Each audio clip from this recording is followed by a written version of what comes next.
Pessoal, no livro Criminologia Mimética, do Bruno Heiring, é trazido... É um livro, né, que tem diversos capítulos ali de diversos crimes, por exemplo, ele fala de terrorismo, tráfico de drogas. E o que eu achei muito interessante, eu quero estar comentando aqui com vocês, é sobre corrupção. Nesse capítulo sobre corrupção, o Bruno Heiring, ele quer analisar o porquê da corrupção e como a corrupção é analisada à luz da teoria do René Girard, né? do conceito do desejo mimético, né? Da teoria do desejo mimético. E o ponto ali que ele traz é o conceito de liminalidade. Liminalidade foi um termo cunhado pelo Van Gennep, o nome do intelectual, né, que estudou. E esse conceito de liminalidade ele aplicou naqueles ritos de passagem de sociedades tribais em que o iniciado ele é tirado, né, do seu meio ali social, ele é meio jovem e ele vai passar pelo rito de passagem, e nesse rito de passagem é o status de liminalidade, é no rito de passagem, nesse caminho, digamos assim.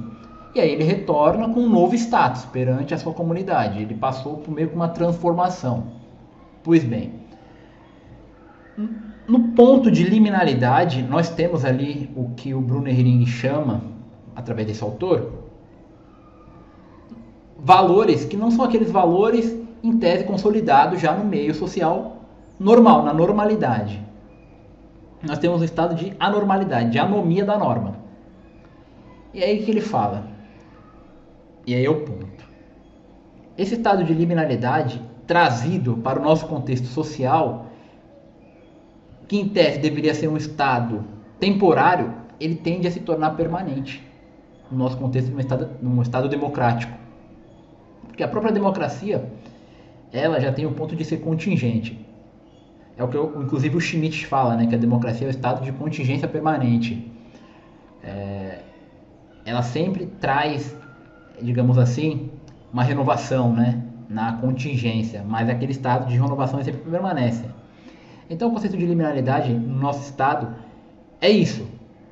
Nós vivemos, não um estado perene, como por exemplo os egípcios viviam e sofriam talvez ameaças externas, né? Mas a sua própria sociedade interna tinha valores muito bem estabelecidos e muito bem seguidos. E se aquele que violasse era duramente, digamos assim, expulso mesmo do meio social, né? E nesse conceito de liminalidade, nós temos um estado de anomia. E o Bruno Henrique fala, o que acarreta a corrupção? Muitas pessoas falam, você tem que pegar o corrupto e retirá-lo.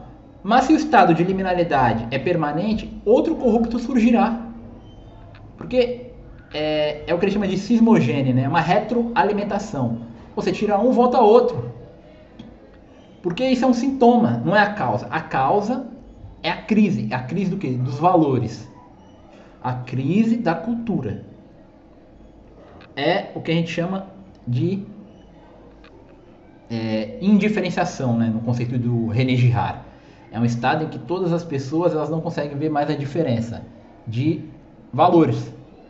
O único valor que predomina é o valor da sobrevivência. E para a sobrevivência vale tudo, inclusive você ser corrupto.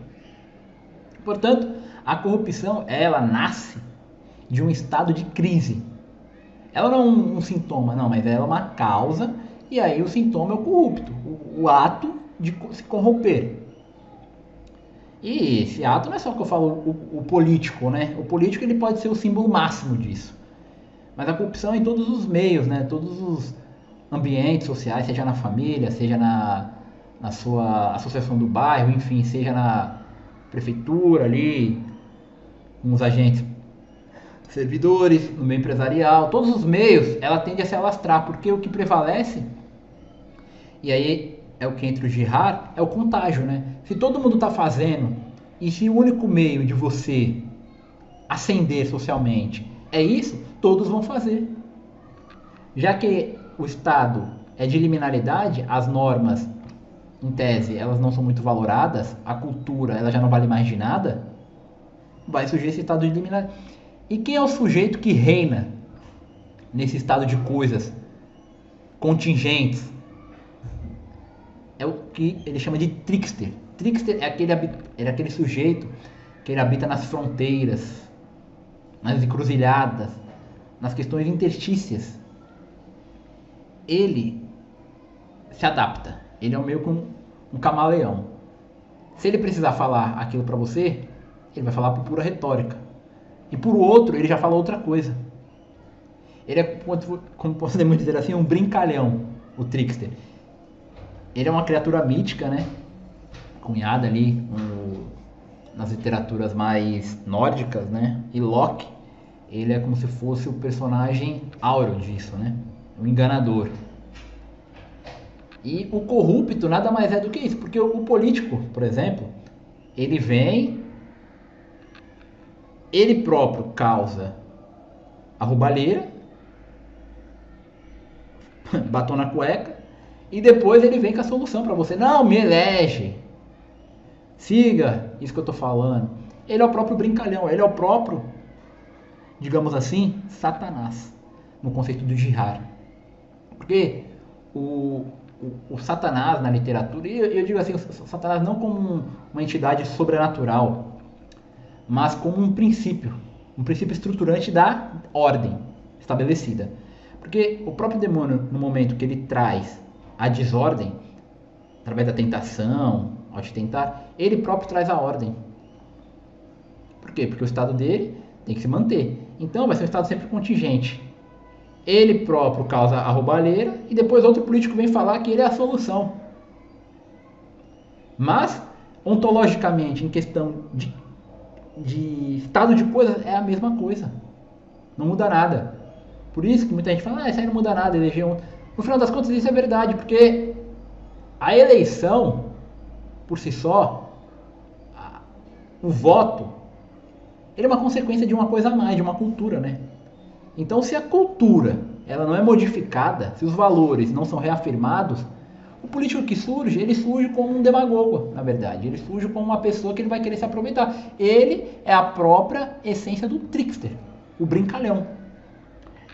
E aí, trazendo agora, eu quero trazer o ponto aqui para o meu livro, que é a experiência de ordem no Tribunal do Júri, aplicando o trickster no processo penal, aplicando todos esses conceitos que a gente falou, de anomia da sociedade, da corrupção tender a ser normalizada pela sociedade, em tese funcionar só dessa forma, porque só funciona o empresário que paga propina na licitação, só funciona o servidor público corrupto é promovido, enfim. Então isso tende a gerar o quê? Um contágio na sociedade. Todo mundo vê isso e fala, se for assim, então tem que ser assim. Gera uma imitação, né? Um desejo mimético de imitar. E aí quando o trickster ele cai, se ele cai num processo judicial criminal, as pessoas tenderão a ver ele como um quê? Um bode expiatório. Um bode expiatório, por quê? Todo mundo já está cansado da corrupção. Então se ele cai num processo criminal, a multidão já julgou. Ele já entra no processo das redes sociais, sobretudo, condenado. Então, já foi dado o veredito. Porque a normalidade ela tende a gerar isso. A população está insatisfeita. Há crise gerada. E às vezes, o que está ocasionando aquela crise, mas é o ato corrupto. São outras circunstâncias. Mas como essas circunstâncias tendem a gerar uma certa indignação, meio que ocorre um descarrilamento, né, digamos assim. Brota em face desse bode expiatório, desse trickster que chegou ao tribunal, o ódio, o ressentimento, e aí, inevitavelmente, ele vai ser condenado. A não ser que haja o que o René Girard fala do paráclito, né, que é o advogado, defensor universal, aquele que trará a desmistificação da multidão. A multidão está incorreta no seu julgamento. Claro que às vezes o trickster é culpado mesmo. E aí ele é realmente o bode expiatório. Ele tem que ser o bode expiatório, porque ele é culpado, ele carrega em si mesmo a áurea dessa culpa. Mas às vezes também o paráclito, o advogado, vai trazer o falso cordeiro.